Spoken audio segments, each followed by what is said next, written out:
Hi guys, welcome back. So for this football, soccer ball, whatever you call it, wherever you're from, you're going to need a nice solid white. So I'm using Diamond Effects and I'm loading it up on this round sponge. Now this is one of the sponges that used to come on the stick like a dauber. I've used it so many times, the glue's all dissolved and the stick is no more, but you know, you can still use it, you don't need to throw it away.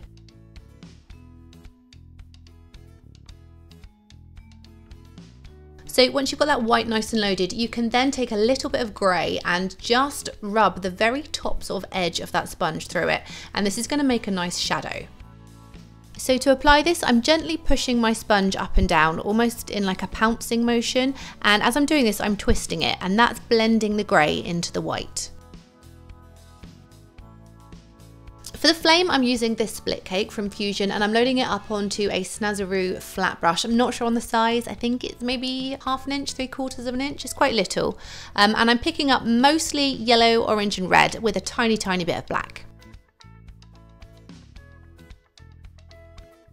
So the flame itself is just a series of sort of lines and scallops. I'm twisting my brush around and curving it, and that will help create this nice sort of flame effect.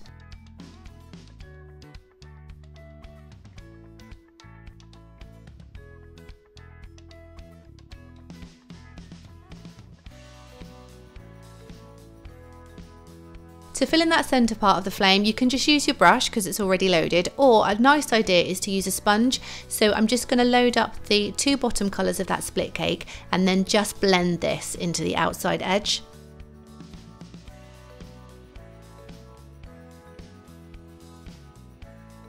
Now for the line work on the ball, I'm going to use Loew-Cornell No. 2 and I'm loading it up with some black diamond effects. Now the first thing you want to do is find the central point, so create a nice little dot in the middle, and then from this you want to paint, it's almost like a star, so it needs to have 5 points, and you're going to try and divide up that ball equally. Don't worry though if you've got one section that's slightly bigger than the other. From here, you're going to link each of those lines together. So you don't want to make the section too big, so kind of keep it as much in the center as you can and just paint a straight line between each one and then fill that middle section in. Next, we're going to paint in a small little triangle. I guess it's like a triangle on the top of each of the lines. You want the outside edge to be sort of curved because that's going to be the edge of the ball.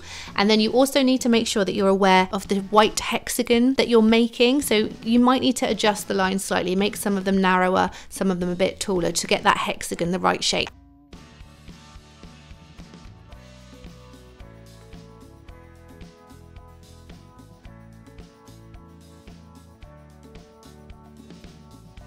And then the final step is to give the ball an outline. Now you can do this broken down section by section like I'm doing. It does give you a little bit more control that way, or you can just go around it in one big circle, however you're comfortable. As always, thank you for watching. Please subscribe and I'll see you next time.